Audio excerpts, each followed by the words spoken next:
And we are live. So as I thought, as I was talking about backstage and everyone jumping in now, I'll give everyone a few minutes. I pulled CMB into this rather quickly from Geeking Out. So if you guys are just finishing up the Geeking Out stream that ended abruptly at I don't know, was it 8:03? You guys might be trickling over here. Or I posted a couple links online, but I want to say thank everybody that's in the chat right now. I'll call you guys out in a minute, but I got my wingman here, CMB, or I'm his wingman, whichever one he wants to have it. We're here tonight. CMB, how you doing? Good, good. No complaints. Jumping from Yeah. the Empire into your stream. So, The little patch of the little fish in a big pond, so to speak. But like I yeah. said, I appreciate everybody that's trickling in. I'm trying to as I'll go through a couple things first. I know I did a stream kind of like 2 weeks ago, I think it was. I did it with Connor from Hot Toys Hotline, and I basically just want to give a couple channel status updates of what's going on with the channel. So, I mean, for those who don't know, I don't like saying this because I try to be as humble as possible, but I did hit 1,000 subscribers, last 2 weeks ago, I think it was. And my channel is, it's fully monetized, everything like that. It's all set up from YouTube. I got approved for everything.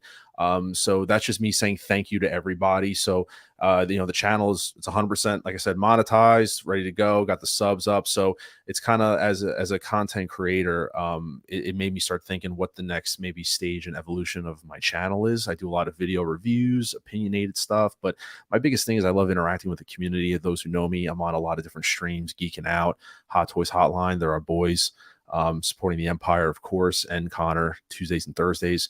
But I wanted to start doing my own stream and kind of having I have opinions, I have thoughts of my own, so to speak. And, I thought about instead of posting up a video that might get viewed here and there, might as well just do a live stream. That way we can interact with people. I can interact with guests.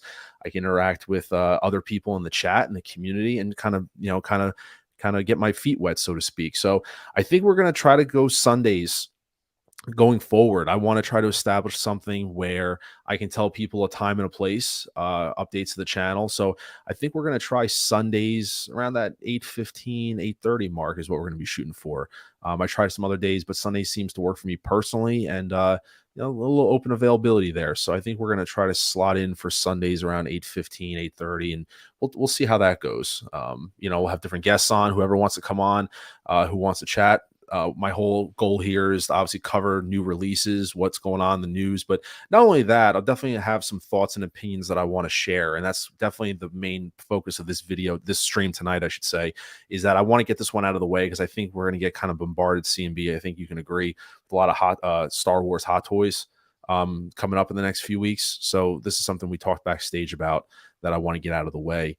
But before I get started, some guy first, Sunday night stream with Mr. Mom. Let's go. Like and subscribe. I appreciate your support all the time. Payton, hello, fellow collectors. Hello to you as well, Payton.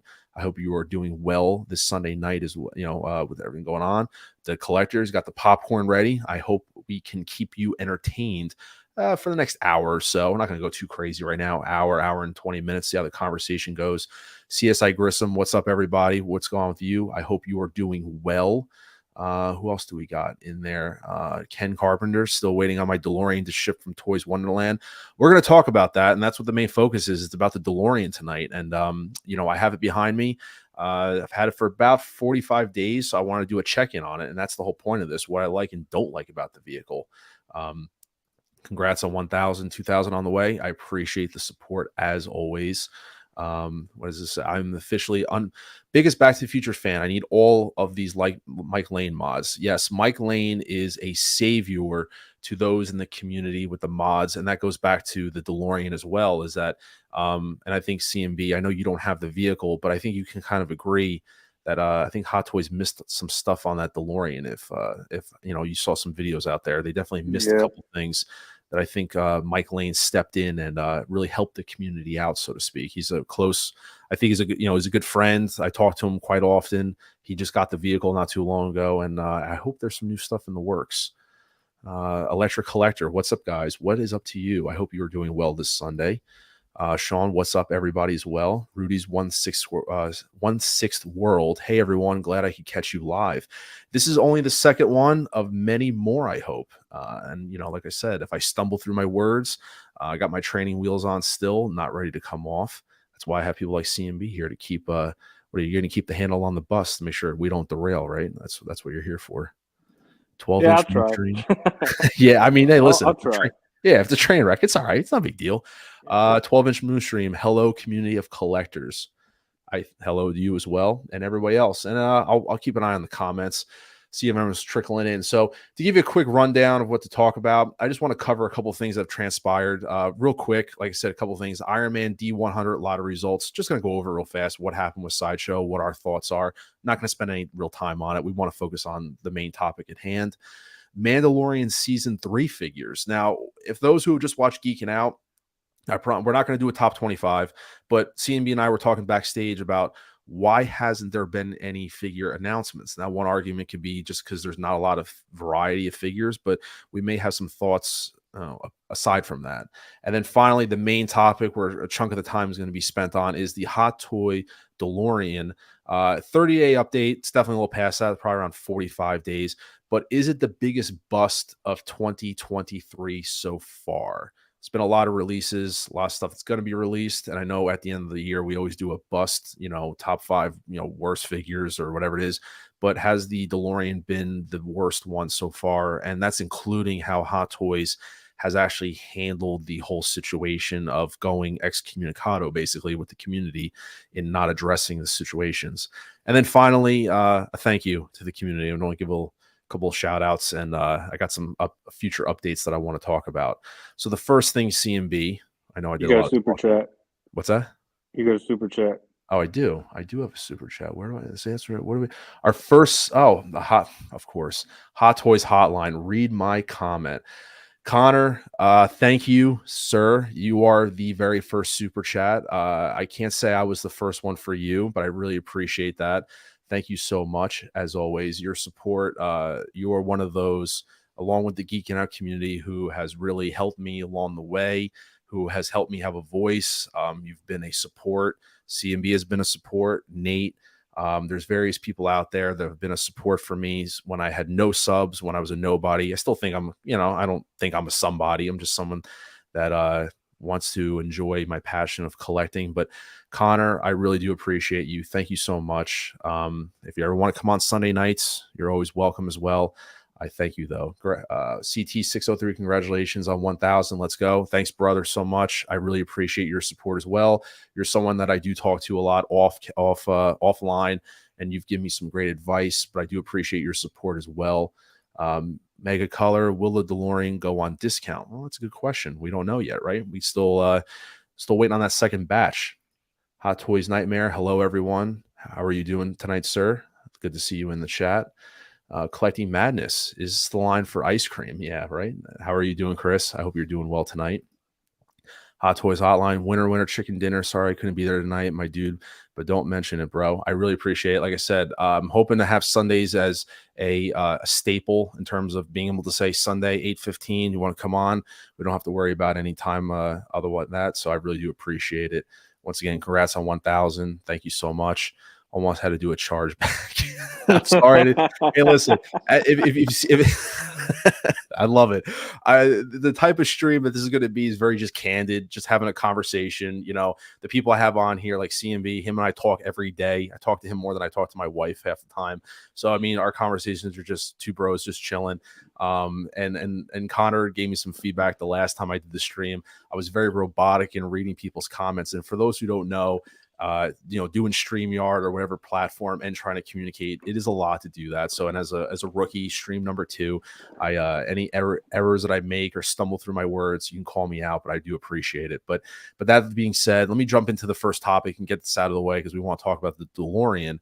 And the first one is the Iron Man, the D100 version. We all know the situation with this. Like I said, this sounds like old news, but I do want to address it.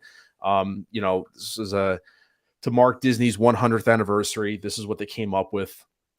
And we all know Sideshow's system. of how they handled it, which I think CMB, get your thoughts on this. I think they handled it a lot better than they did with the stealth suit cap, where it was basically like, first come first serve. Here it was a lottery system. They sent out a bunch of emails.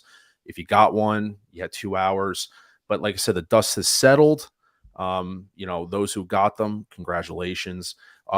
You were on this list, right? You tried grabbing this one too, if you got the email? Yeah, yeah. I just got it basically because I wanted, because I figured they would do like they did with Cap, like those who missed out would get a discount code. I just wanted the discount code. Did you I end up had using it? yeah, no, because it was nothing that I, you Yeah. know, it was stuff that I already had, and then other things that I just didn't want. And then, but if I did get picked, because I know Nate was really wanting it, I told Nate that if I got picked, I would just I'd get it for him, and then he could just give me the money type of deal. So basically, I was trying to get the figure for anybody in the crew that wanted it and wasn't able to get it. If I did get picked, was what I was doing it for, and then mainly for a discount code, like because Yeah. Iron Man's not my collecting thing. Like it's my son's, but I even asked him if he wanted this, and he said no. It's just a different color figure, so it's not one of his I need it things.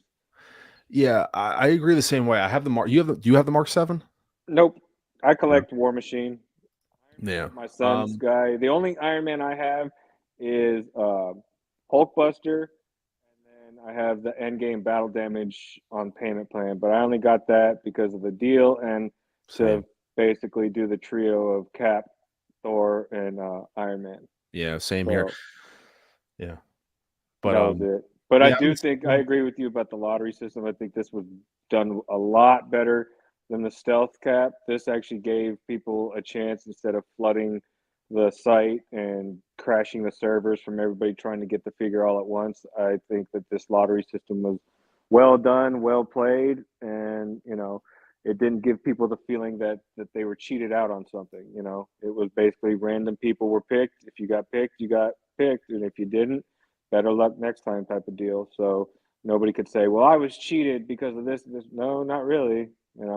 Granted, there might have been people who set up a bunch of fake accounts yeah. and get this, but I mean, it's a lot better that way than, I mean, granted, that's probably what happened with some, but it's better than knowing that somebody who had bot programs, and was able to collect 20 Ironmans off of their bots and then resell them. Now, the one thing that I will say that I'm disappointed with is, I mean, people know my thoughts about it. I was indifferent, didn't really want it, but I do admit if I got the email, I probably would have got it. And then depending on what I was going to do with it, I'll be very upfront. It was one of those FOMO things where if the email came through and I got it, I would have bought it, especially when people found out. And that's the thing about communication. And I want to do another stream about that when it comes to communication with Hot Toys. Now, whether it was done on purpose or not, we're here, that's either or. But one of the biggest shockers I think that this was for me is that you didn't need to buy this up front. It was just an NRD. So you just put down an NRD on this. You didn't need to purchase the thing up front like the stealth suit cap. And for those out there who buy through Sideshow, I just want to give a piece of advice. This is what I do. And some people didn't know about this, is that, you bought this, you put an NRD down on this and it says July to December. And, we very well may see some cancellations from now and then, because people are going to start getting those emails like, hey, you owe $400 in June or July, and people are going to start freaking out. Well, I don't know if people realize this, but if you do purchase through Sideshow, you can kind of unofficially make your own payment plan with your figures. And I do that all the time. And what I mean by that is you can just buy an e-gift card, $50. I think it's minimum like 25, but you can do a 25 up to $100, 200, whatever you want to do. But you can just do an e-gift card and email to yourself.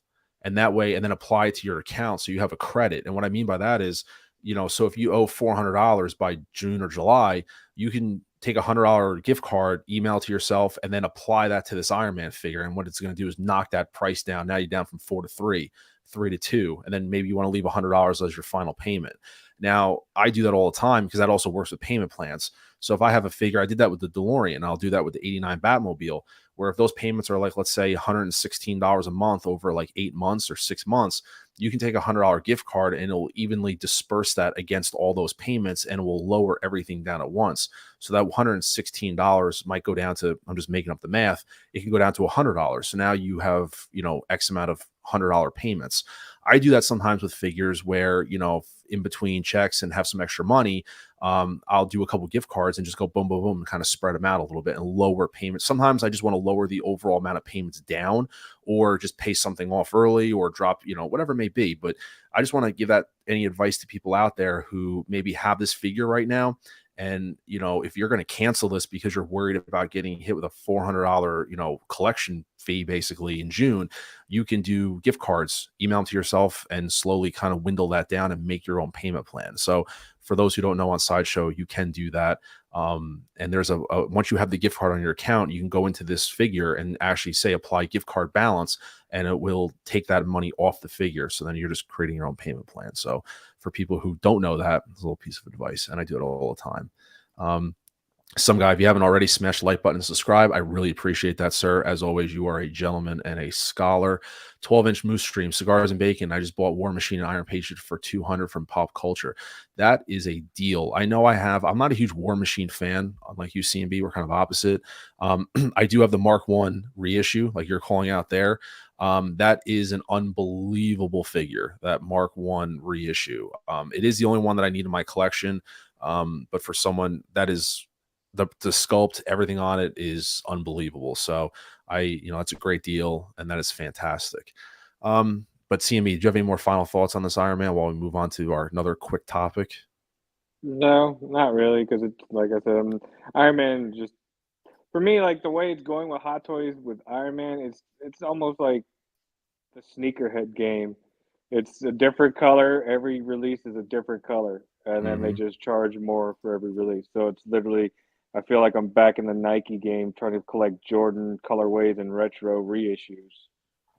So that's one reason why Yeah. I'm glad I don't collect Iron Man, because it reminds me of the sneaker game, and I'm like, nah, I'm good. I don't need every color in the spectrum of Iron Man when it's just basically the same marks, just a different color. I'm good.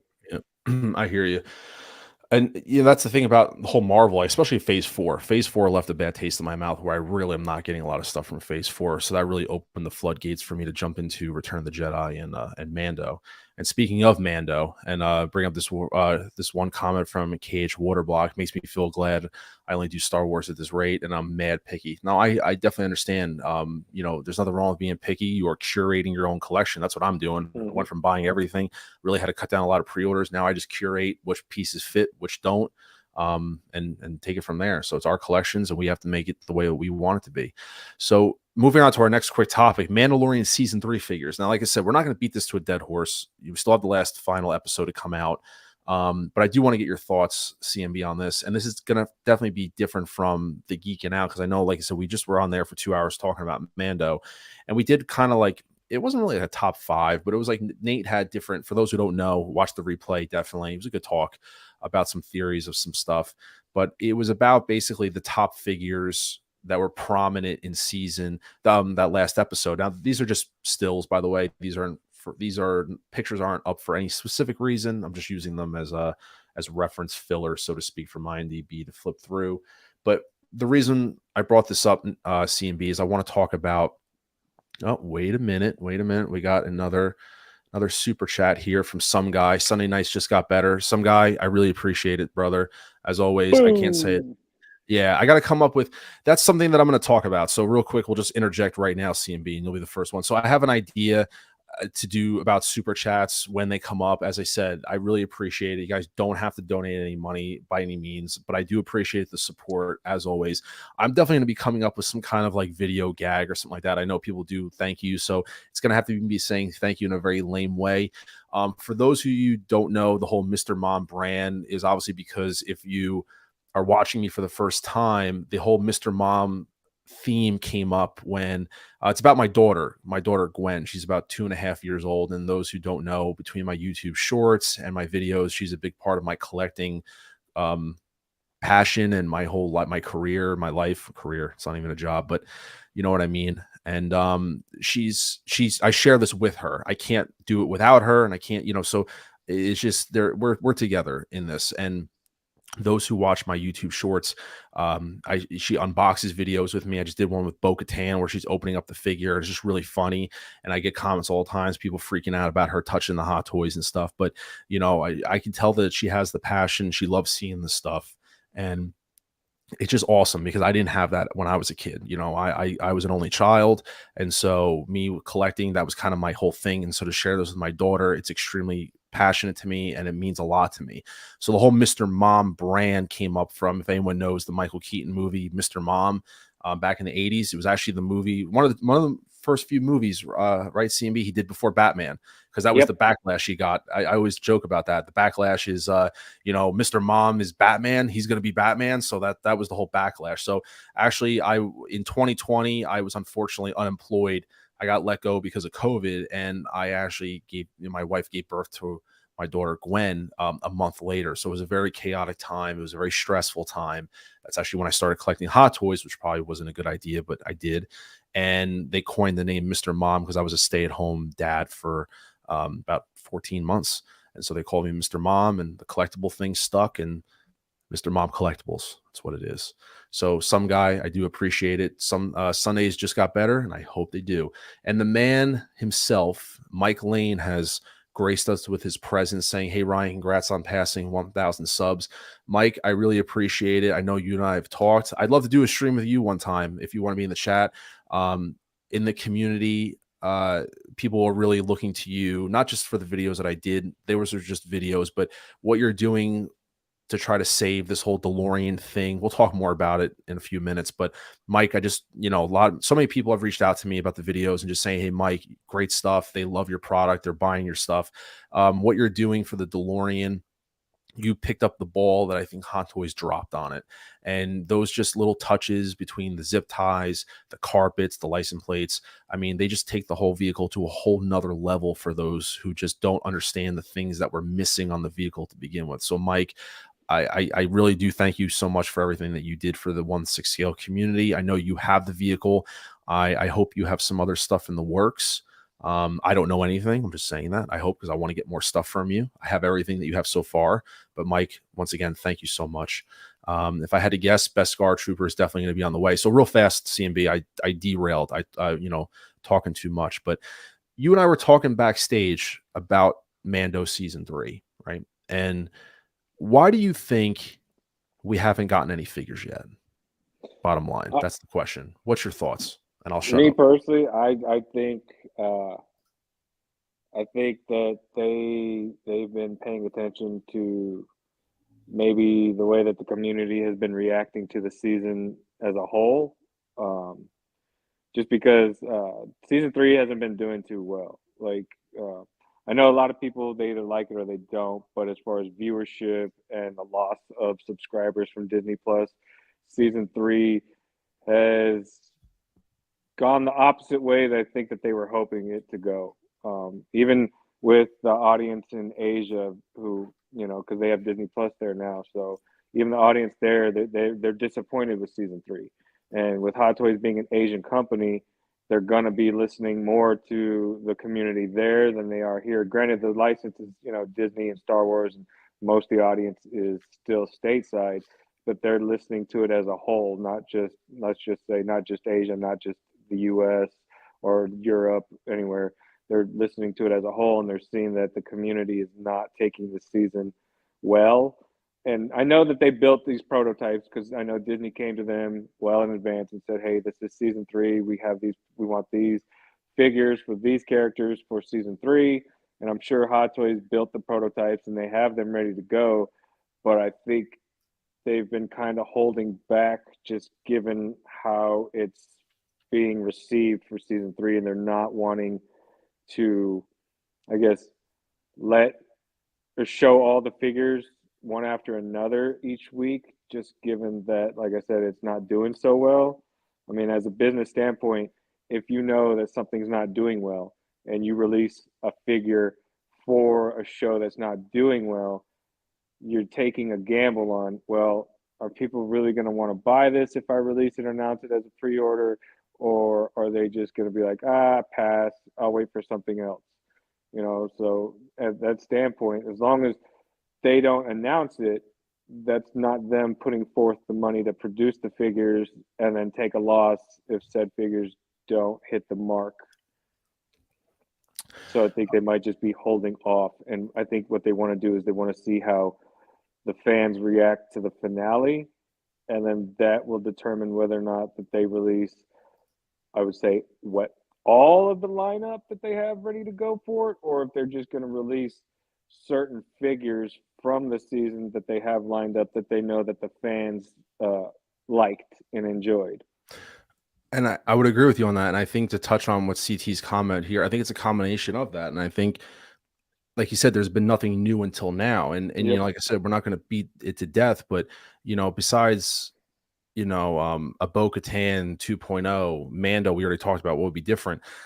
The only thing I'll maybe argue is that we got different Mandos like in this picture, but are they really going to release a bunch of different colored Mandos? I don't see them doing that. I mean, I always and joked about them doing like an accessory pack, and I'm not the originator of that. I know a lot of people said that, like make one Mando with swappable parts and sell it like that, so that way it's kind of like build your own Mando, which would be, even a third party company did that, would be pretty cool, like a build your own Mando kit. But I mean, yeah, I think CT is right. I think you're right, CMB, 100% about the ratings. And then on top of that, it's very interesting how this season has transpired, where you usually with the previous episodes we got something new. You know what I mean? Like every couple episodes, could be a character, could be a droid. I mean, they did release some stuff, but I don't think anything that's been really major that garners a Hot Toys announcement like right away. So it's just this season, I think it's been weird for multiple reasons. The pacing, the story. I know people, it's so slow. I mean, I think it's going to end on a kind of a cliffhanger where it's going to, obviously they just finished writing season 4. So I think this season is just, would you agree that's just been off is a nice way of saying it? Or it's No, just, I've talked to you about this before. yeah, Like I feel like this season really wasn't the Mandalorian. This turned into the Book of Bo-Katan. yeah, And then I made that joke where I said, Disney never said which Mandalorian this saga was about. The show is just titled The Mandalorian. They never told you which Mandalorian. yeah. No, I So 100% agree with you on that. Absolutely. I mean, you can't argue, but then that's like you just said, I think that Bo-Katan's story arc, like not that I didn't care for it, but like, her appearance in season 2 and to now, I think she has a fantastic story arc. Same thing with Heavy Mando. But you just hit the nail on the head when you end up focusing the show on them versus the main character, Din Djarin. I would expect their story arcs to get better, if that makes sense, because you mhm. focused pretty much what 7 or 8 episodes on them so far. But nevertheless, that's just it's just interesting. And like I said, we'll see how the last episode plays out, where if we get any additional new character appearances that would garner a Hot Toy. And then I'll be interested to see how Hot Toys reacts once this season is over and in the books.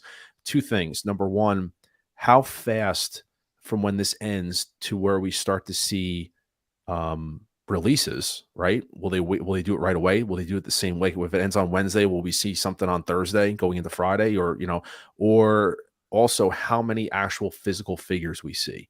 Because I think the number is going to be low, and I think we talked Yeah, I about do that. too. Now, I think it's going to be Yeah. low. I think that you'll get a Mando. I do think you'll get a Bo-Katan.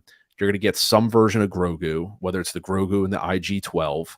You're a Moff Gideon. You're not going to get Heavy Mando because he technically got repackaged in Book of Boba Fett, because it does say Book of Boba Fett, but it's with Mando branding. It's a way to sneak him in that way. So, I mean, that's 4 figures. And then you might get some troopers, Imperial. Mhm. Outside of that, what else are you going to do? It's just a very interesting season. And partly because there was a 2-year gap, right? When was the last time Yeah, we it was saw it? 2 year. No, it was a 2 year gap. I think it suffered from that, and it suffered from Obi-Wan not being received well, which they honestly probably thought they were going to, because it had all the stars in it, and it didn't get received well. Andor, which was unfortunately written fantastic. I loved Andor. I thought the first 2 episodes were a snooze, and then I ended up binge watching everything else. I thought it was a fantastic show, but unfortunately, I think the general public checked out on Andor. Book of Boba Fett was another snooze, and then Mando. They expected it to be the saving grace. I would argue and say if this season came out maybe a year earlier, would our thoughts be different on it? I I don't know. What do don't you think know. about that? You don't know? Honestly, I've been For me, it's been more of a letdown, not like a disappointment, but more of like an aw. Like I was expecting more for season three, especially for the 2 year wait, and I was expecting more of a Din Djarin, you know, thing than it being more about Bo Katan, Which so for me, it's just kind of like As far as figures, I was hoping that we'd at least get some announcements of like some of the other Mandos, like the ones pictured here, But I think Nate's right. I think maybe what they're going to end up doing is they might just focus the figures on the Empire. We're just going to get Imperial figures, which I'm all for. I wouldn't be upset about I, that. I want more bad guys all day, every day. Let me tell But you I something right would now. like to see TIE more fighter Mandos. pilot. I want a TIE Yep, fighter pilot. I've been asking for that forever. I know. TIE fighter pilot. I mean, there's other figures that make an appearance for what, 3 seconds in a show, and they have a figure. TIE fighter pilot. We saw it in Andor. We saw it a little bit in here. I just give me a TIE fighter pilot. So I want If we two of don't them. see it for this, I'm sure that might be one that's on the burner for Return of the Jedi. For the Yeah. figure release is a TIE fighter pilot. Yeah. All right. So that being said, I think we kind of concluded. Just going through some comments. One comment here from the collector and CMB. You take this one while I'll set up. Would one director for all the shows make a difference? My personal opinion is no. I don't think No. so because the writing could still Yep. if you have different writers, it could still change from episode to episode. Even though the director might have its own flair and add its own kind of touch to it, where you kind of can tell. I still think it doesn't guarantee anything because the writing and the acting is still other components to me that make the show worth it. So I personally don't think one director could make a huge difference if they were all done. But let me know your thoughts on that. No, I agree. I don't think one director would make a difference because you have an entire writing team. So even though, let's say you use just one director, the fact that you have a whole team of writers who would change every episode and they're going to write it in the way that they see fit, the director's only going to do each show on from what they read and then their vision. So it's not who says, it's not to say that what if you get a crappy director? I mean, look, Robert Rodriguez did Book of Boba Fett, and look how and everybody was kind of excited because he's known for action and all of that. And what we got for Book of Boba Fett was more of a letdown. Mm-hmm. Yeah, I agree with you. So, you know, and then you look at season one and season two of Mando. Each episode had a different director, and everything was written pretty well. So it all melded together pretty, awesomely. It's what drew a lot of people back into Star Wars. But then season three, kind of just like, so I don't know. Me personally, I can't say that one director would make a difference. I mean, if it's a movie, that's a different story.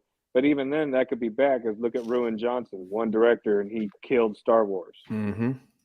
I would agree with you on that. So that being said, that concluded our kind of like little couple minute conversation pieces. I want to focus in. We're about 32 minutes in the stream. If the conversation goes good, it go a little longer, but about the last half hour or so. And as these streams continue, like I said, once again, guys, this is me just getting my feet wet, kind of manning a stream for only the second time.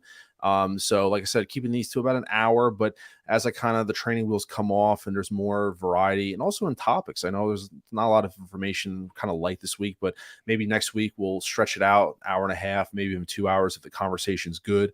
But the reason why, like I said, I'm doing this one stream is because of this guy here. Now, no one's talking about it, so I want to talk about it, and there's reasons why. It's the DeLorean from Hot Toys, and I say 30-day update. I'd say 30 days, about 45, if not more. I keep saying that over and over again, only because when I wrote this up, it was a couple weeks ago when I had this idea. But the Hot Toys DeLorean, you literally don't hear a peep out of it. So I wanted to kind of go back in time, no pun intended, to where I think it kind of started with the first batches, CMB, which were the figures, right? So really what happened when we got these guys here, I'm not going to pretend to play dates. I know it was over a year ago, if not more than that. So I'm not going to pretend to play dates if it came out this time. I know Marty and Doc pretty much, they were announced simultaneously. Were they pretty much close? I know Marty came out first and then Doc, we had to wait a while. Marty was out within a month or two. But we got these figures here, right? Everyone flipped out, pop culture enthusiasts like myself, you. I mean, you have these figures, by the way? Yeah, I got Doc on payment plan right now. But you are getting him, though. Yeah. Perfect. I've had Marty since, he dropped. The initial, right? Like day one, basically. Yeah. Because I know when Marty came out, he was for I forget what store. They opened up a store exclusive, and I think he It was was out. Toy That's Sapiens what it other was because he store in Japan. yeah, he was out within 2 months, I remember. Yeah. But like I said, these came out, we all flipped out, we all loved them, just because it's our childhood. I love Back to the Future. Those who know me, Back to the Future, RoboCop, Ghostbusters, '89 Batman, those are the 4 cornerstones of my childhood growing up. So absolutely loved this. Went on the ride at Universal Studios, loved all that stuff.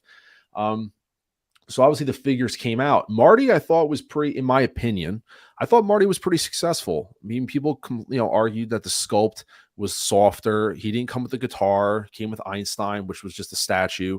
But I thought overall, my opinion of Marty was pretty solid. I thought the figure really, I didn't have any complaints about him. The figure, the tailoring, everything was good. I didn't think anything was wrong with the sculpt. Did you have any negative thoughts about Marty, or thought it was pretty good? No, I like the Marty figure. I thought, I mean, I know a lot of people complain saying that a little bit off from Michael J. Fox, and Yeah, then other people are saying that if you looked at it, it was, you could tell it was him, but like a younger version of him before Back to the Future. But all in all, like I had no complaints with the Marty figure. The only complaint I had is was with was Einstein, because Einstein doesn't look like Einstein. He looks like an overgrown Benji. statue. Oh, he looks Yeah, like Benji, man, from the yeah, '80s movies. I would Just agree a with that. giant version of him. Yep. My only So, complaint with Marty was literally the dog accessory of Einstein, because Einstein didn't look like Einstein. and then probably for me, I don't know what you call it, a letdown, but probably the negative stuff started with Doc Brown. So Doc comes out, and to be fair, the sculpt, people question the sculpt at the beginning, but like I said, I think people were really just engulfed in it's Doc Brown. We're gonna get him. It's part one. Love the look. But when got the figure, when we started getting closer to this thing being released and we saw blogger photos, there were probably hopes that yeah, the sculpt could have been updated. Did they update the sculpt? And that ended up not happening. It ended up being a reused sculpt from part two, basically. And it got to the point where even the eye slots weren't even filled in. They were just left as is. And then there was some kind of, I don't want to say backlash, but people, there was some negative impact also, I'll say, about the plutonium case being cardboard, a stronger cardboard, if you want to call it that. Now I have it. I have no issues with the plutonium case, but I can understand collectors having a little bit of a concern because it was actually an upcharge in price if you wanted that. So I get that. But the Doc Brown is the one that I felt was a lazy move. Now, when I say that, I know other YouTubers have called out, like I think even Nate said that it was in the promo pics from the beginning. Like it literally didn't change. Like what you saw is what we got. That to be fair, Hot Toys has thrown us a curveball once in a while where they have updated the sculpt, didn't let us know that. I think that's what we were hoping for.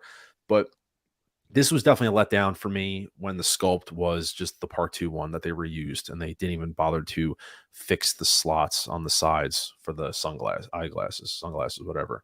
So that's kind of where it started. Now in these photos, we got the tease for the car. They put the part one car in there because you could see it has the lightning rod adapter, but you saw the car in the background, and that started getting people to think, will we get the DeLorean from Back to the Future?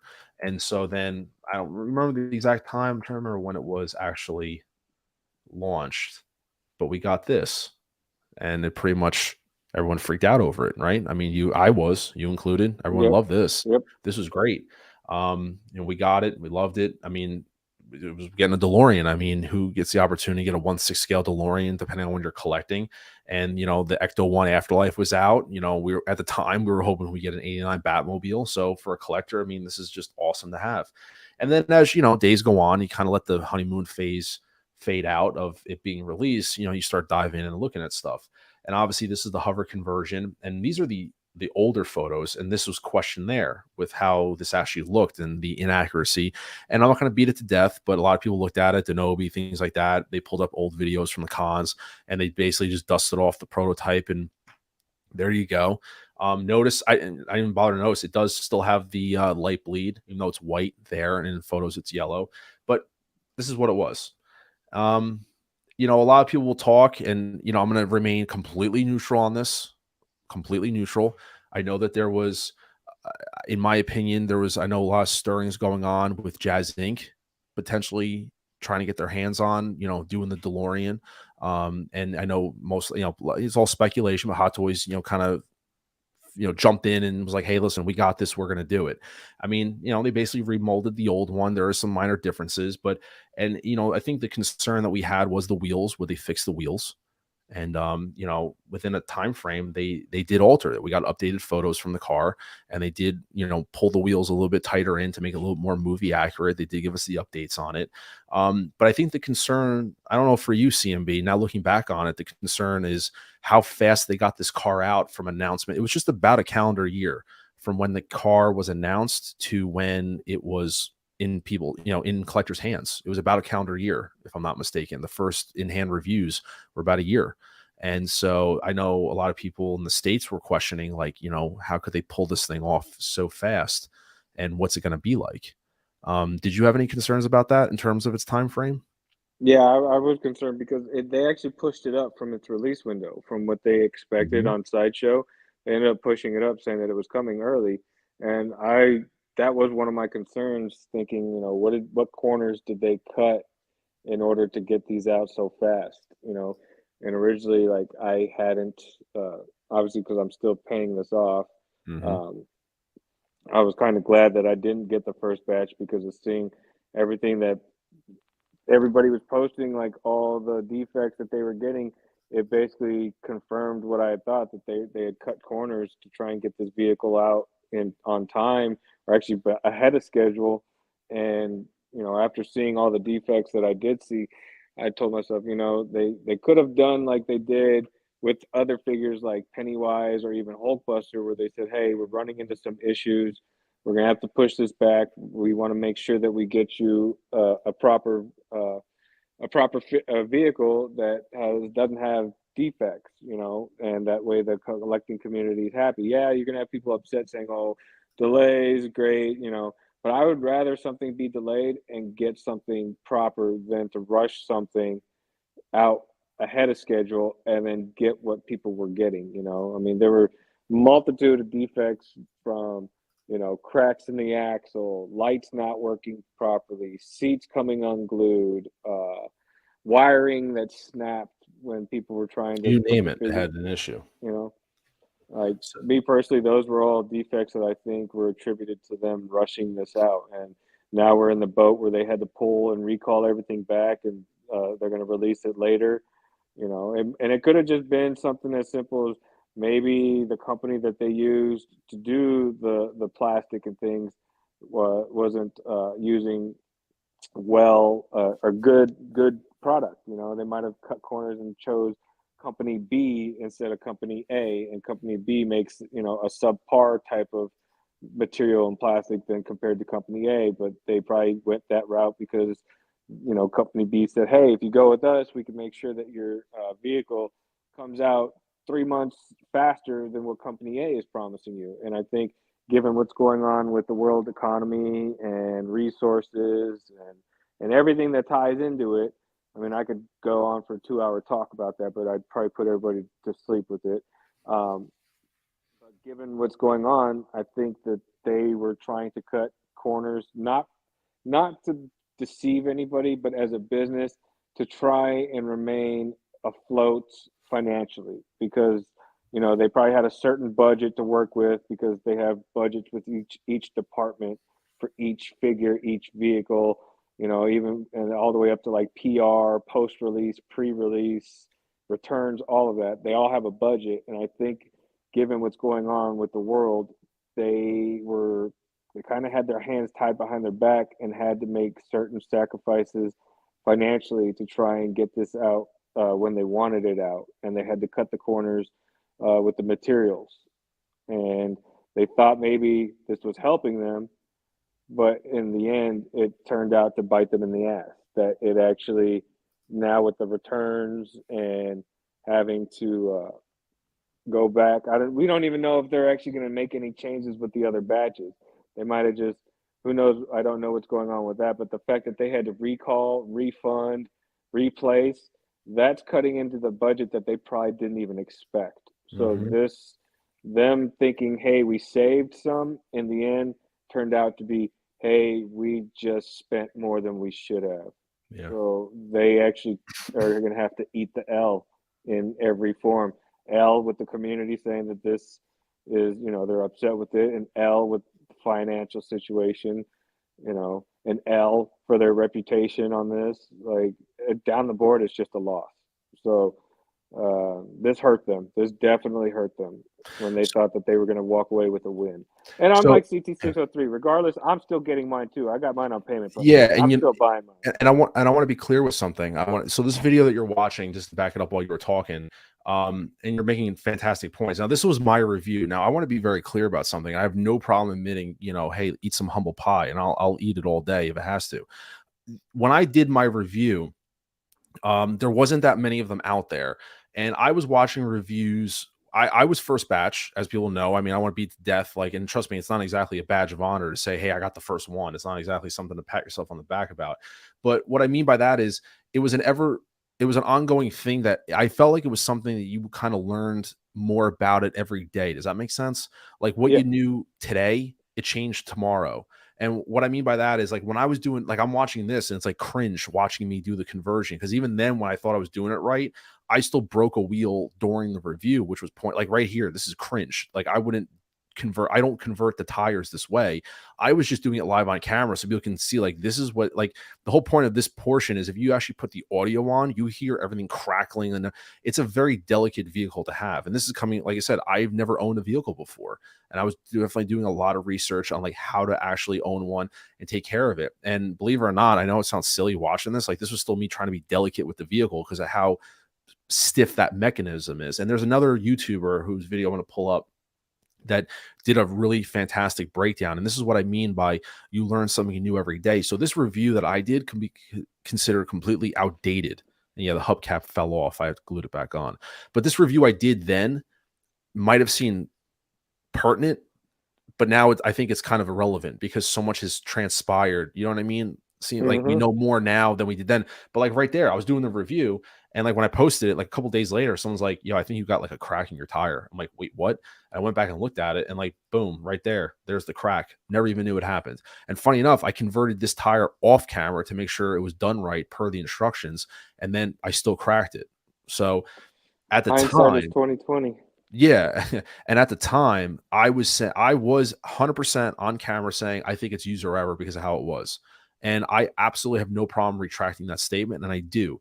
It is not user error. It's a combination of faulty plastic, the mechanism, the ball bearings. This should have been die cast. We all know this. I'm not really diving too much more into that, but there's a reason why CMB I want to talk about this because now owning the vehicle, you know you kind of talked about some of the points.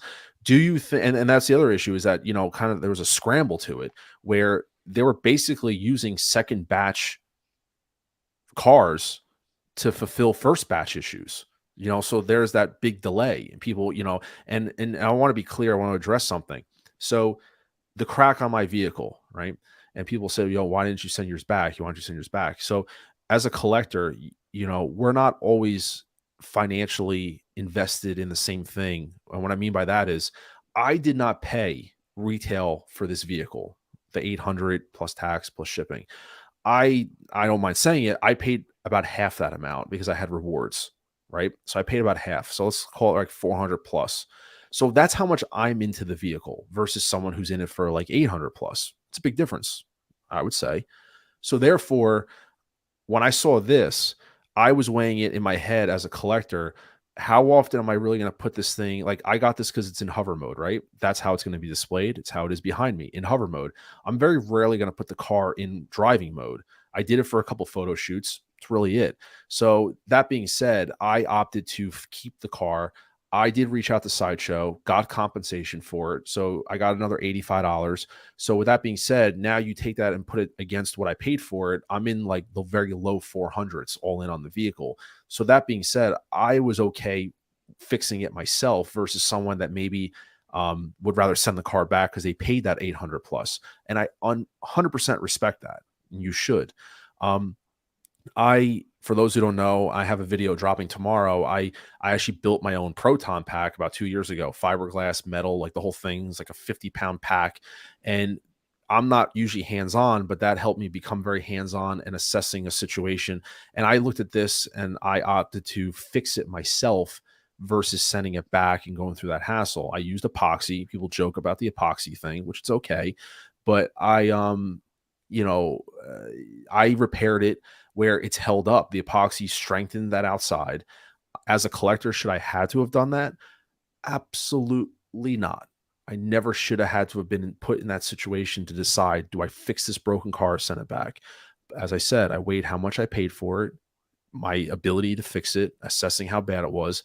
Luckily, when I actually like this looks like a bad crack. This actually wasn't bad. It was more like a hairline. So I actually epoxied this and sealed it up with 3 coats. And this thing is strong as anything. Where I did a YouTube video of me actually flipping the tire with one hand, and it's strong. And I know I'm not converting this thing that often, but that's Mr. Mom Ryan as a collector. You know, the other person out there that maybe not be as hands-on, they want to send this thing back. That's completely okay. But I just want to, clarify that. And I didn't really tell anybody how much I paid for it because I know some people gave me flack, like you should just send it back. Why'd you keep it? So I wasn't in for it that much. But obviously, that's the situation. Now, CMB, I have a question for you. The Yep. situation with the DeLorean, you have this on pre-order. You're keeping it, right? After everything that Yep. you've seen, you're keeping the vehicle. This doesn't scare you. Yep. No, it All right, doesn't. perfect. No, No, I'm absolutely. still And keeping like, it. yeah, and if I was in your situation, I'd still keep it too. Because to be honest with you, when are you going to get a 1/6 scale DeLorean? I mean, it's not. Exactly. I And know, yeah. I, I'm I doing know the same Jazz Inc. thing as talked you. about it. I'm keeping mine in hover mode. I'm gonna put it in hover Yeah, mode. I'm gonna display it, and I'm gonna leave it at that. So I'm not gonna be, pulling the wheels in and out. Any of that stuff. I'm not really good at photography, so I'm not gonna do what the excellent photos you did in front of the mall, where you recreated the yeah, first movie before you went back into the '50s and all that.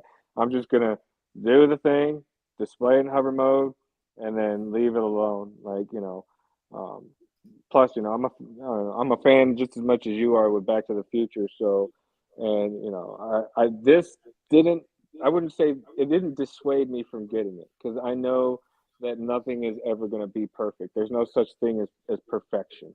That there's always mhm, going to be flaws. So, me personally, I knew because obviously I saw yours and other people who got the first batches. I've seen the defects. I'm hopeful that Hot Toys, the reason they postponed it is because maybe they're going back to fix it or maybe they're not. But either way, it doesn't dissuade me from not getting it. I'm still invested in it. I'm still doing the payment plan. I'm still getting it. I think my last payment plan is in July because I mhm, pushed it 1 month just because. No, I pushed it 2 months just because of them doing the recall. I yeah, think I told myself, well, if I push it, I'll get a later batch and maybe I won't have any defects. That was my reasoning, which in likelihood it isn't. More than likely it's just going to be all the same batches. So, but I'm still getting the vehicle. Still going to display it. I know what to expect, with things like that, with everything who had the defects and whatnot. And I'm hopeful that mine doesn't come with any defects. But if it does, then I'll cross that bridge when I get there. But I mean, like you said, how many times are you ever going to get a hovering DeLorean 1/6 scale to pose to display in your collection? Look how long it mhm. took us to get this in general. So, Now but here's a question for you, and this is a video. You make a good point. Actually, Ken, he says, yeah, if we get mine from he got it from TW. He goes, I'm screwed. Well, hold the faith. I don't want to yep. you know, Stay be too positive. negative. Put that positive juju out there, and you will get Yeah, rewards. and Ken, and same thing for you, CMB. So this is a very good example, and this was only 3 weeks ago. I actually found this video. This is from a guy named Strange Form, his YouTube channel. So this is a perfect reason and why you know uh, things change over time. My review compared to his. So I still watch a couple of reviews. His popped up randomly on my YouTube channel, so I watched it. It was the DeLorean because obviously some clickbait there. He goes broken Hot Toys DeLorean, put it out there. So I want to see. I definitely watch the more broken ones than I do just to see kind of people's different perspectives. Now, without the audio, I would highly suggest you guys watch this with audio. I'm not going to put the audio on it by any means, but I would watch this because he does give a really fantastic credit to him. Definitely. I'm gonna pull forward. He upfront states that his is broken. You can see his was worse than mine. He does a real fantastic in-depth review of, and it's nothing new that we didn't know. It's friction. The plastic is cheap. It's pulling against it, but he does such a great, as you see there. See that, like, look, see the mark right there? That is the mark that is generated by every vehicle, and including mine, is that you see that he actually gets to document the stress of the plastic as it's being turned, and then it broke. So he breaks this thing down in like 19 different ways, and it's just a really great review. And I haven't seen anybody do that good of a one where he actually pinpointed the stress mark before it actually broke, and he actually found a piece of broken off the vehicle in the box. So once again, not to scare anybody, but this kind of knowledge, and like I said, this video is only 3 weeks old. I don't remember watching it the first time, but you see here he gets like in on this, and he does the conversion quite a few times where you're seeing the points the same time every time the plastic starts to stress. And he does a really great breakdown on this. And it's like I say, credit to him. I would go watch this video with the audio just to take a look at it. But you can see right there, right? Same break mark every Ooh, time. Oh, look at that. Uh, ow. but you can see how it expands and then it recontracts back. And and you see that little metal ball bearing in there. And like, he does a great job of getting in on of videotaping this. Like when I saw this review, I was like, this is actually, I feel bad that it happened, but I'm like, this is such a great broken review. It's the best one that I've seen. Um, but I was like, wow. And he brings up another point, the shipping. And CMB, I never said anything to anybody before. It's one of those things you just kind of subconsciously think about it, but then when someone else says it, it's like I thought about that. The packaging. Now, CMB, this is something you think about. The packaging in the vehicle didn't do the vehicle any justice either. He actually goes up and he's talking about in the vehicle. See how the shit, see, that's how it is in the box. I never Yep, thought look about at that that. when I got it. Never thought about that. So for those who get this car who still are waiting, those are things you got to think about. He actually documents, see how much it jiggles inside the foam? Yeah, That's it jiggling inside the damn. foam. Mine was like that also, and like I said, I'm not putting the fear into anybody, but these are the realities of seeing this three. And look at the gap there. And he's saying that the foam should have been pressured fit to the vehicle where there was no give in this whatsoever. So there's so much, jiggle back and forth, so to speak, that it created. He's just saying he's Back hypothesizing. to Yeah, sideshow. yeah, right. Yeah, he puts it back. Oh, what did he say? Back to sideshow. Yeah, it's so funny. Yeah, I thought it ended, so I cut it. The guy's video is awesome, but you could see it there, it going back and forth. And it's one of those things where when I got the car, I didn't think about it, but then it's like, wow, yeah, the packaging didn't help the vehicle either. And I know people were talking about like, well, you got to watch UPS or FedEx dropping it, but like this is just how it was packaged. I love that. back to Back to sideshow. sideshow. That's great. They But should have it was put a really, foam padding like they do with the yeah, like the Iron Man figures, how they always put foam padding in all the damn joints. Why couldn't yep, they have just opted to put some foam padding on the sides where it shakes so that way you wouldn't have all that vibration and free movement? Damn. yep. That was them cheaping So out, but once again, it comes down to the whole like resources costing a lot of money because of what's going on lately. And that's why lately people are getting some of their shipper boxes. They're like, how come my shipper box doesn't say Hot Toys or anything like that? it's just a It's got brown this generic weird one. writing. Yeah, it's because they're having to cut costs because of everything that's happening worldwide. So, So like I said, that's just an example of how I can admit that when I did my review, it's completely dated now. And I know that in the future, I think when not to spoil anything, but I think when Connor gets his from Hot Toys Hotline, him and I want to do like a comparison video of like I want to see somebody who's getting second batch compared to like mine and see what's going on with that. So it's just to see if they do make any changes. Obviously, if they make changes, hopefully we know ahead of time. And like CT, like brown paper thrown in there, or even bubble wrap. But like I said, that's yep. added resources. And how much were they willing to cut? I mean, judging by the car, a lot. I would say they were willing to cut a lot to get this thing out. I have no doubt in saying that they were definitely under pressure from like Jazz Inc. And there's a multitude of factors, CMB, what you're saying.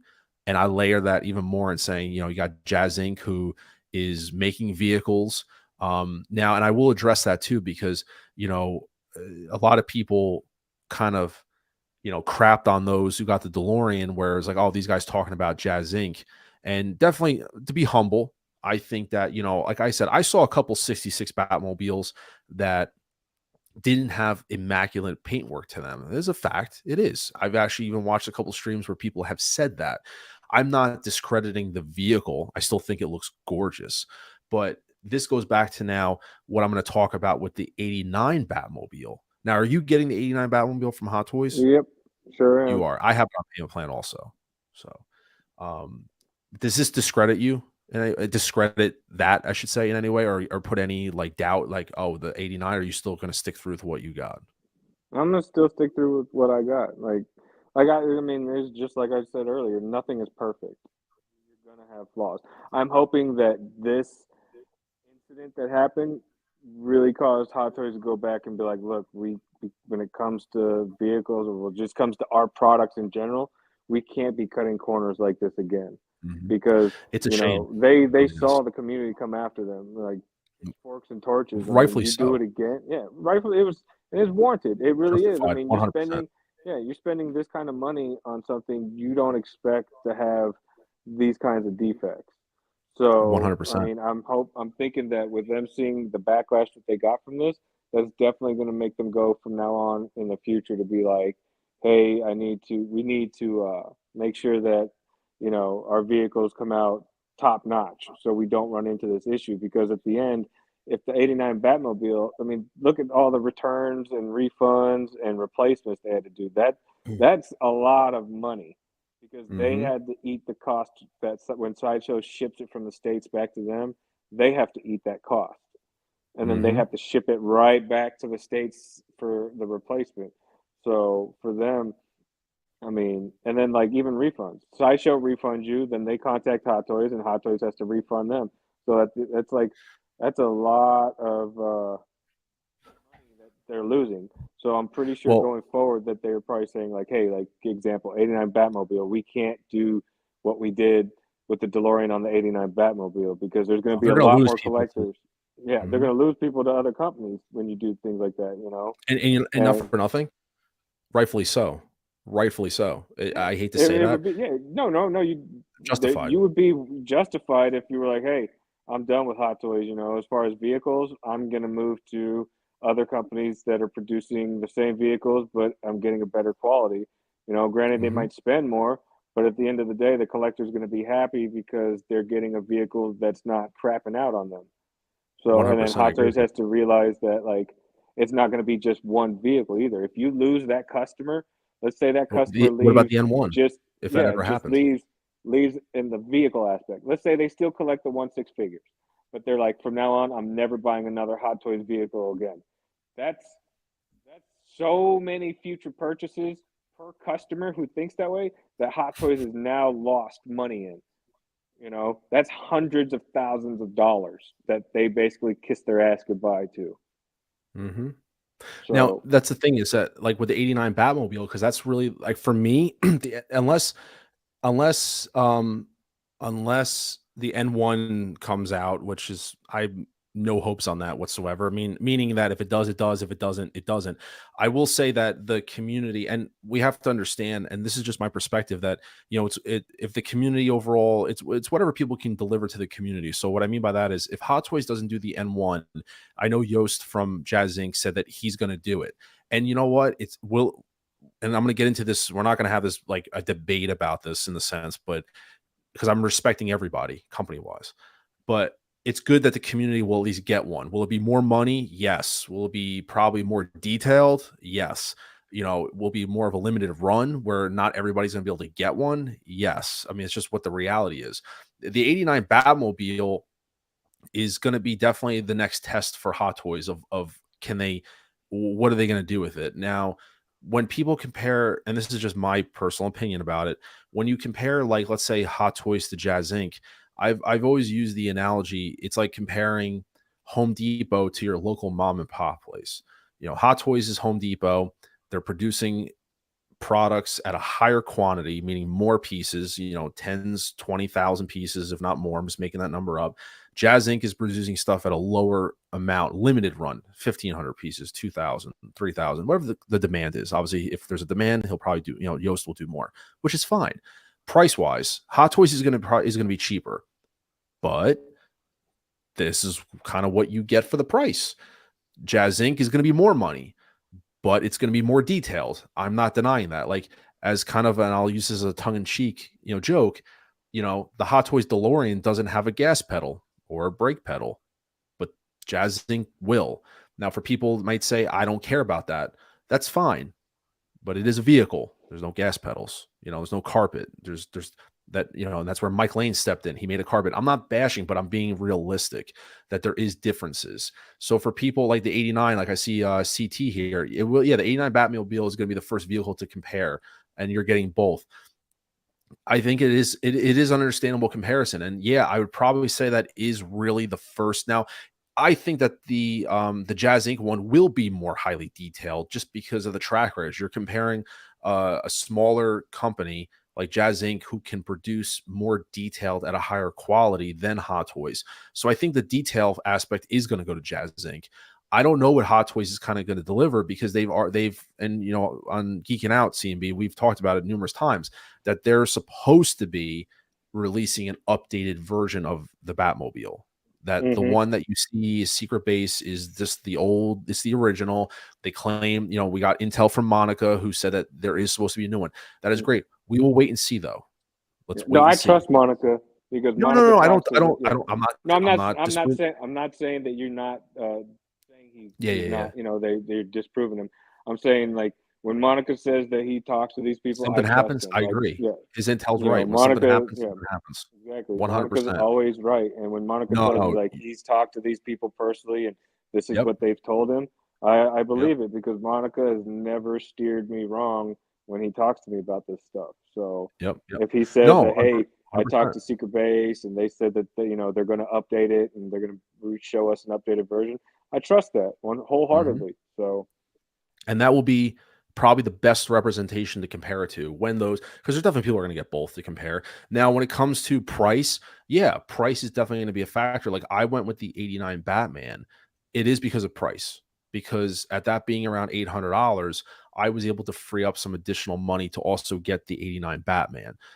You know what I mean? So, like, I was able to get two for the price of one. So for the cost of the Jazz Inc. one, and I'm not, once again, I want to make sure I'm not discrediting those who got the Jazz Inc. vehicle. It looks gorgeous. I did actually almost pre-order the Jazz Inc. one. I really did. It looks absolutely gorgeous. I want to see a final prototype from it. From my understanding, and someone in the chat can call me out, I don't believe that there is. I know he's making one, and I think there's one supposed to be released in the next month or a couple months during the summer. I don't think there is a physical prototype that people have seen. If I'm wrong, someone call me out. In the comments, but I don't believe there is a physical prototype. I know Yost is working on one. He has said that numerous times, that he's working on one and plans to have one released so people can see it, but I don't believe we've had a physical one yet. So the 89 Batmobile overall CMB, I think, is going to be very interesting, just for numerous reasons. Will it restore people's faith after this? The diehards are still going to get it because it's an 89 Batmobile. Some people, obviously the price is going to be understanding. Some people can afford one or the other. Either way, though, at the end of the day, Jazz Inc. or Hot Toys, happy for everyone getting an 89 Batmobile. I'm happy for everybody. Just like the Ecto 1 Afterlife, I had to pass on that one. Unfortunately, I wasn't able to get that. I hope someone steps up and does another Ecto 1 down the road, because I can complete my 3 movie cars: the DeLorean, the 89 Batmobile, and the Ecto 1. Those are my 3 all-time favorite movie cars. And 12-inch Moose Stream just says, nope, no 89 prototype has been offered yet. But I do know Yost he has been saying on streams that one is almost finalized. And CT says this could be a good thing for Hot Toys, just like you want your team to lose before going into the playoffs. I 100% agree. Sometimes they take an L, but it makes them step up. What I hope it makes them do, and this is our final, I think we can wrap it up. We got a few more minutes, CMB. I think we could talk about this. What are your thoughts on how Hot Toys? I don't throw shade at Sideshow. Sideshow is the distributor. People were giving them crap because they ran out of vehicles. They're the middleman. they're the middleman. I work for a I work in a construction. I work for a They don't have private anything construction to do company. with this other Yeah, than no, no, yeah, they get absolutely. this out to the collectors. That's all their job is 100%. to do. They have nothing they did. I think that realistically, Sideshow handled the situation as best they could for the L that was handed to them with this vehicle. I think they handled it as best they could. So I have no fault in Sideshow. I think their communication to me was fantastic. They offered me options. I have no fault with them. But Hot Toys, two-part question. A, are you surprised that I'm trying to word this in an appropriate way? Are you surprised that they have not come out and at least said anything, a statement, a Facebook post, group post, anything? Are you surprised about that? And Yes B, and no. well, here, and Okay, B, okay, um, how do you feel how they're handling it right now? Does it disappoint you? okay. First question, yes and no, only Mhm. because Hot Toys has been known to not really have uh, proper communication with the community. Like that's one thing that they're known for is that they don't communicate well with the collectors. It's usually if there is communication, it's usually the sculptors, mainly like JC Hong, who does communicate with the community, but as a company in whole, they're usually radio silent. Mhm. Um, does it surprise or how do I feel about them not communicating and just ghosting everybody as far as it coming to the DeLorean? I mean, it's disappointing, but at the end of the day, like, this is what Hot Toys is known for, is not communicating. But given the fact that this was a huge L for them, as a company, I would have at least sent a representative out to try and calm the community down and apologize. At least a formal apology, one that was sincere and apologized, be like, look, just admit, yeah, we dropped the ball. You know, apologizing to somebody can go a long way, and then apologizing to, I mean, these are your customers. These are people who are giving you their hard-earned money, and they expect a certain quality once you become a top company like Hot Toys. And not every company is going to have a win. It's just that's how it is. Nobody Mhm. wins all the time. But when you do drop the ball, you need to man up and admit defeat and be like, look, we messed up.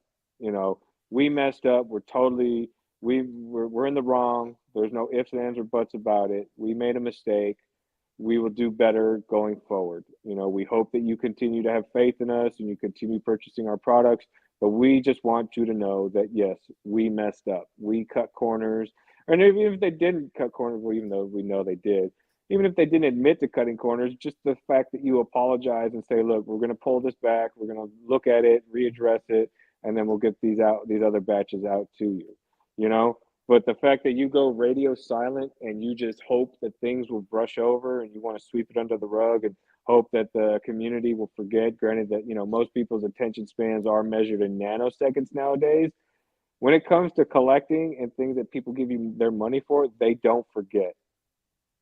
They do not forget, you know. Especially when they're spending good money, they won't forget. Yeah, exactly. And with the internet, So they won't forget. And yeah, exactly. With the internet, nobody's going to forget. With YouTube and videos and things that are recorded and on the internet forever, people aren't going to forget. So as a company, they should address this. I mean, they going to? More than likely not. I mean, look how much time has passed and they still haven't said anything about it. So what they're doing is they're playing the, well, if we don't talk about it, then it'll just go away mentality, which is wrong. It is 100% wrong. So uh, but at the end of the day, it doesn't surprise me because this is what Hot Toys does. They don't communicate properly, and that's their biggest flaw is that they do not communicate. And something like this, like just owning up to the fact that yeah, you served up an L. Well, just admit it. Not everybody's gonna be down your throat because you served up an L because you're like any other company that produces items. Not everything is a win. Any company that produces electronics, appliances, cars, whatever, there's always going to be a model that serves up an L.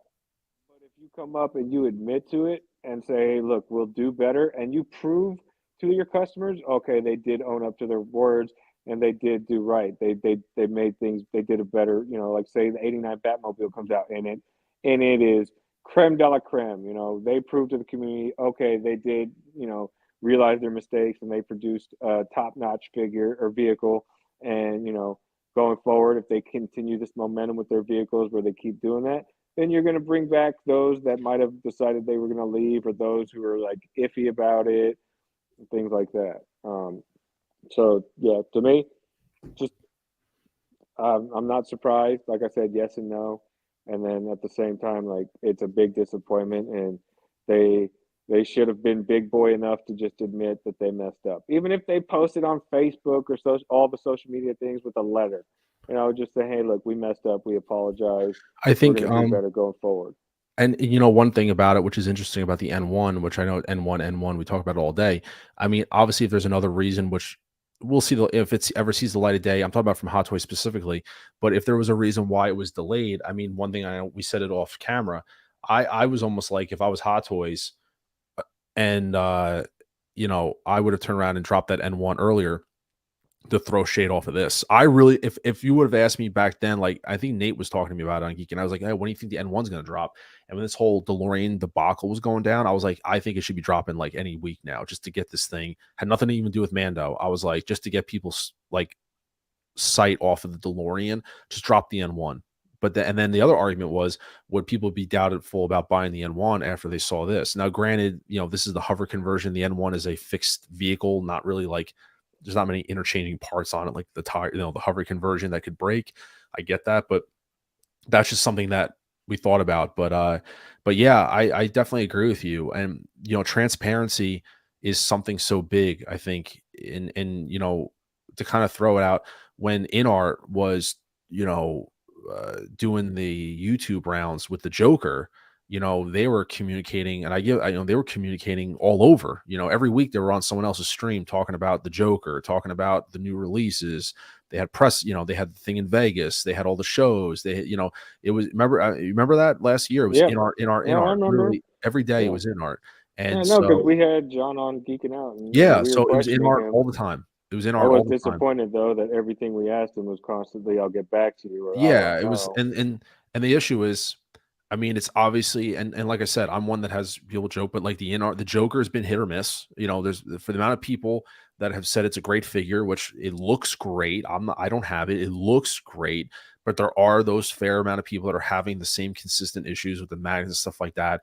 And to be fair, InArt has kind of gone radio silence. They've done one or two streams since then, and the guy John basically kind of discredited a lot of people in a way by saying, well, I need more information from collectors of what's going on. I remember him saying that, and I was like, Yep, well, because there's photos of the figure falling. What I mean by that is transparency, where people, when InArt came out and was doing this whole thing, people were throwing shade at Hot Toys, where like, look at InArts, you guys got to be more competitive with your competition and communication and transparency. And even they kind of fell off when there's a couple bumps in the road.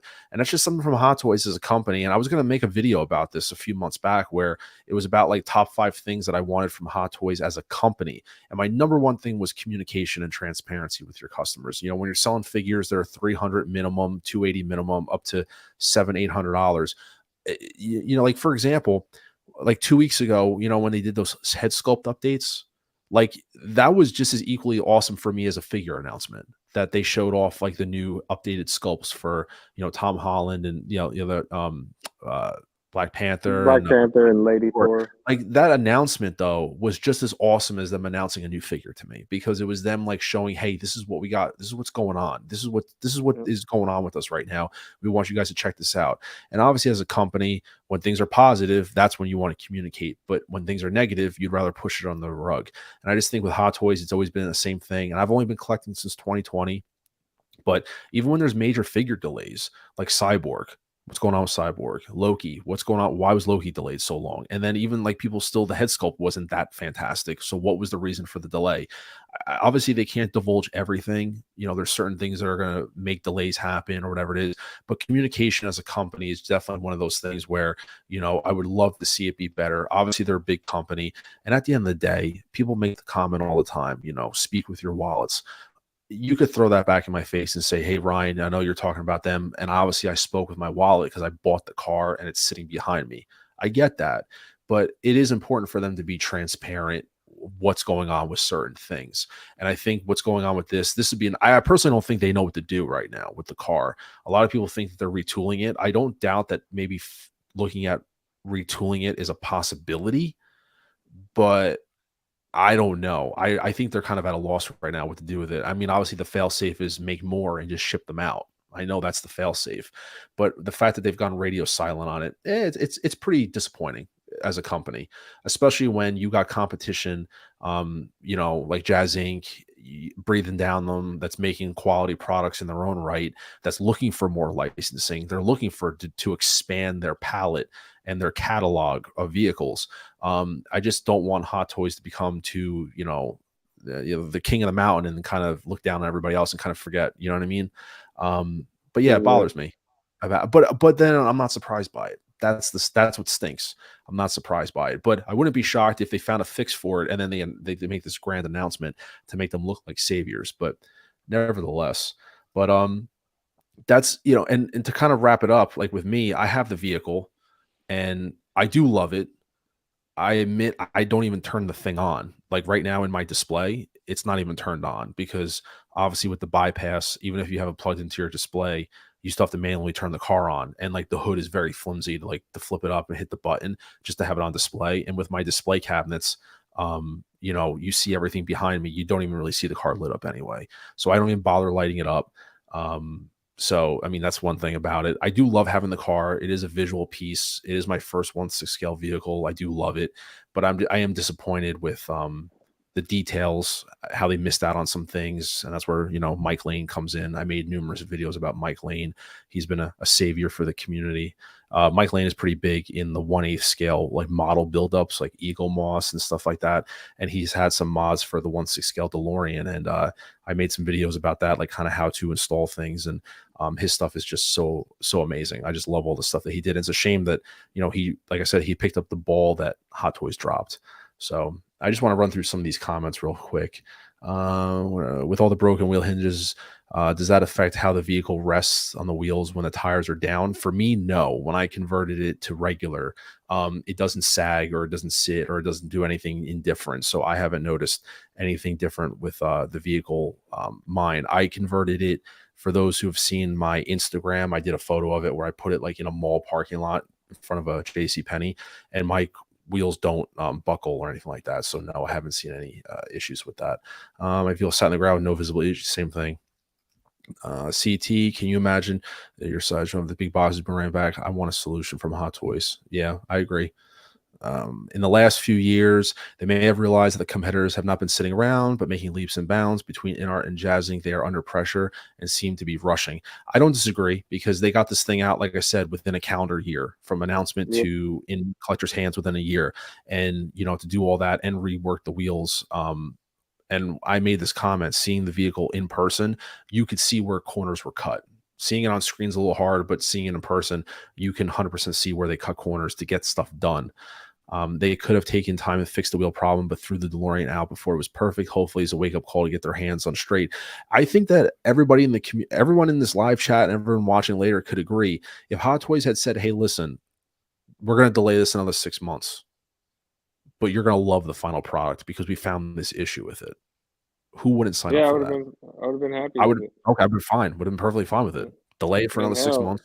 yeah, they Yeah. delayed Hulkbuster almost 2 years to get it to Yep. what they wanted, and they delayed Pennywise damn near 3 years. Yep. Doc Ock update. Yeah, we definitely need that. I mean, yeah, that head sculpt. That head sculpt is an eyesore to look at, to say the least. Oh yeah, it's Where's gorgeous. Wanda? Yeah, same thing. Wanda. Yeah, There's a lot of where is that? CT Jazzy continues to deliver products Hot Toys won't. They have been since they awarded a global license. What is going to happen is when they award a Star Wars license. We will wait and see on that. That is all I will say. We will wait and see. I am all for new companies breathing innovation, and it's healthy competition to have other companies step up. I am all for that because at the end of the day, who wins? The collectors win because you have yep, options. And I think despite anyone's feelings about Hot Toys, despite anyone's feelings about Jazz Inc., it doesn't matter. Collectors have options, and that's what's most important. Is that at the end of the day in CMB, you say it, man. No one's paying your bills. You pay your own bills. You buy the stuff that you want to do. You yep. curate your own collection. So if you want to spend money on Jazz Inc. because you think it's better quality, all power to you. If you want to save money because of budgetary reasons and you're happy with the Hot Toys quality, but allows you to get a couple other things, all power to you. I'm happy with collectors winning at the end of the day, because at the end of the day, this is a very small community. Seems like we all know each other. We all watch each other's stuff, and if we all win, what's better than that? That's my opinion. We got basically two rules. If you don't pay my bills, you don't tell me how to spend my money. Other Facts. rule: buy now, cry later. That's true. I'm doing a lot of that. Mike Lane's 2:35 a.m. here in UK, and still, oh man, 2:35 UK, and Ryan Hook, like and subscribe. Mike, once again, you are a gentleman and a scholar, and Mike, I'm going to call you out in a very positive way. I would love to get you on stream, maybe with the second round, when everyone's, because I know DeLorean fever has kind of died down.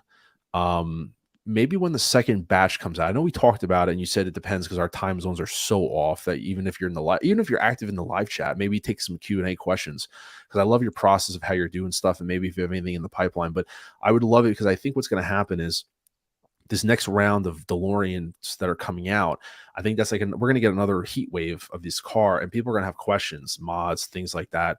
And I know, Mike's got all the great hookups of stuff. So I love to maybe do another round chat where, when the DeLorean comes out, maybe get Mike Lane, even if he's in the live chat, if it's easier for him just to chat, maybe answer some questions about stuff and help people out. I love that, because his name comes up all the time. And I can't say enough positive things about Mike and what he's done for this DeLorean, and also my Eagle Moss DeLorean. He's helped that train wreck of a model as well. I'm hoping Mike Lane mods lightning hook for the Back to the Future 1 DeLorean. Never know. CT, both are getting my money. They complement each other, and there's nothing wrong with that. Couldn't have said it any better myself. So that being said, guys, I think we can wrap it up here. Right? Let me pull this back. Stop share screen. I'm getting pretty better at this. So you see my my ugly mug on the screen. So the last thing I want to quickly talk about, because we're at an hour and 25 minutes over. We're actually about 25 minutes over than I expected, but the turnout has been so great. And I think the conversation between you, me, and CMB has been really great. And hopefully I didn't keep you too long from other endeavors. No. You're good, this is very last minute for you, by the way. If I had to go, I would have let you know I had to go. It's been a great conversation. Very chill, digging the vibe. Love everybody in the chat. Hey, I'm just trying to keep it like a nice little table, a little table talk. I'm trying to think of a name for the stream, like table talk or something like that, where we just sit there and talk. But my last comment. Talk. Yeah, call it pillow talk. Call it pillow talk. There you go. So my last one is a thank you. And what this is my last comment is a thank you to the community. So a successful turnout. It's been an unbelievable turnout, more than I could ever imagine. Like I said, I'm incredibly humble for the whole turnout of people watching in the live chat. Going forward, as a content creator, I don't like to consider myself a YouTuber, influencer. You shouldn't have anyone influence anything that you do. You should find your own path. Don't let anyone influence what you do. We just like to sit here and talk, and I love interacting with people in the community. But that being said, as a YouTuber, I know there's a lot of people out there. I know there's a lot of competition. As someone like me who's just coming up, I think that I've been trying out different days of what would work as a stream for me personally, with my personal life, and also just what's available and what's good for me as a growing channel. So I think going forward, Sundays at around between 8:15 and 8:30 I'm going to do a regular stream. Anyone is welcome to come on. So, put this, just everyone remember this, Sundays. I know Geeking Out is from 6 to 8, and I'm on that as well sometimes. So 8:15 to 8:30, I'd love to have everyone on. We're going to do a different kind of opinionated topic every week. So we're going to cover some news depending on what kind of releases. If we're heavy in releases, we'll talk about releases. But if we're light on releases, I have a bunch of topics like the DeLorean and just other stuff as a collector to talk about, displays, anything like that. So, as I build up the channel over the next month or two, I am going to be doing CT 603 with a $6.03 super chat, $6.03 super chat. You are a gentleman and a scholar, and thank you so much for that, CT. As always, you are a good friend in the community. Like I said, I've had enough sidebar conversations with you about various stuff, and you talked me through a lot of stuff that's been going on, and I really appreciate your support, brother, as always. I will be doing a giveaway. I know I'm announcing it now, but I got to get some stuff in the head. But I will be doing 1,000 subscriber giveaway within the next probably month. I know I'm already at 1,000, but you got to, it takes time to coordinate the stuff. But I want to get a steady, I want to get a consistent day. So Sundays at 8:15, I'll still be doing shorts, doing videos. But I want to do a stream every week. I'll have anybody on that wants to come on and talk. CMB was on tonight. He was gracious last minute. I'll try to get Connor on, get the crew on, talk. But, we're just trying to keep things transparent here. I know there's other streams where things can get crazy, which is okay. But I want to keep things transparent. We criticize when we have to criticize, and we get props where we got to get props. Just trying to keep it straight. We're all collectors trying to figure this crazy game out. But we'll talk about displays. We'll talk about anything that impacts us as a collector. That's the whole point of the stream. I love the community. I love what everyone has done for me. I want to give back to anybody that I can, advice, anything like that. And just talking to Hot Toys, talking anything. So as I said, I appreciate everybody. Everybody check it on their way out. 12-inch Moose Stream, thank you for the stream. See you next week. I appreciate it. Some guy, thanks for the insight. Cigars and bacon. You are a gentleman also, and a good friend to me. Mike Lane, really great stream. Ryan, some guy, my man. There you go, my man. Some guy, Sundays are a great time. I will be there. Mike Lane, continue to work great. I saw your mods because of Mr. Mom. CSI Grissom, you are a gentleman also. Mike Lane, thank you so much. There you go, thanking CSI. Let's see, cigars and bacon. Well deserved. There you go. I don't want to interject on conversations there. 12-inch Moose Stream. I'll be buying mods when I get my work DeLorean. When. That is the when, right? 12-inch Moose Stream, Mike Lane mods website. If you check out one of my videos on my channel, the last couple of videos, I link all his stuff in there. There's no affiliation, nothing like that. I don't get paid for anything. I'm just trying to do service to a guy who has a fantastic product and try to get his product out there into the 1/6 scale community, because I'm not sure how many people were aware of him before the DeLorean. So that is the point. So 12-inch Moose Stream, if you check out one of the videos I did, his links are there. MikeLaneMods.com is what it is. But if you want to check it out, I want to see a show where your daughter gets to pose a figure we choose. That is a great idea, actually. My daughter is sleeping right now, which is why my wife is mad at me, because she's actually across the hall. So I will actually have my daughter on stream at one point. She likes to come in and run and sit and watch herself on camera, and she just babbles. I love it. I'm going to try to figure out to do some super chat thank yous with my daughter, saying thank you and stuff like that. So I think that's what my super chat gimmick is going to be, if you want to call it, is my daughter like saying thank you and different stuff like that. So I got to get good recordings of her doing that stuff. This new slot. Will this be the new time slot moving forward? Yes. Sundays 8:15 will be the new time slot moving forward. I like it. Check out the video. And Mike super sticker. Mike, thank you so much. Yeah, thank you so much. You left me speechless. I don't know what to say. I know I'm saying a lot of positive things to you, and that was very positive to me. But Mike, as I said, I found you. I never met you because you're from the UK, obviously, but I found you when I was doing the Eagle Moss DeLorean build, which is it's right there. That train wreck of a model. It's 1/8 scale. Mike Lane's mods saved this appearance to make it look presentable, and he always did stuff for the DeLorean. And like I said, the 1/6 scale community, I wasn't sure how well they were aware of Mike and what service he offers, and to other models as well, not just the DeLorean, Knight Rider, other buildups. Please check out his website. He does a lot of fantastic mods. It's not just Hot Toys that are dropping the ball on vehicles. Other companies are doing it. That DeLorean from Eagle Moss cost me a lot more than a Hot Toys DeLorean. So, and they still missed the mark on a lot of stuff. So, Mike, thank you so much. We are going to chat soon. And like I said, I'd love to get you, I'd love to get you in the chat one time when the DeLorean fever is high and tight, and answer anyone's questions, or maybe, anything new that's coming out. I know you're working on some stuff always in the background, but Mike, you are, like I said, fantastic. And thank you so much, sir. And everyone here thanking you. You get applause from everybody. There you go. So that being said, everybody, I think we're about to wrap it up. CMB, you have any final thoughts? CMB might be muted. He might be away for a minute, which is okay because I'm rambling. It's no problem. He has stuff going on. Can you not hear me? Hello? No, I can't hear you. You're muted. Oh. I just wanted to know if you had anything final to say to close out our. No, I didn't have anything muted. That's weird that you couldn't hear me. Yeah. I was okay, no. My final thoughts is just have fun. What's the point? There you go. Oh, and the final person, Denobi 2. I believe I used Mike Lane for the escape pod stickers on the Enterprise D build. Thumbs up. Denobi, you are the last person. Thank you so much. If you ever want to come on stream, I know our time zones are different.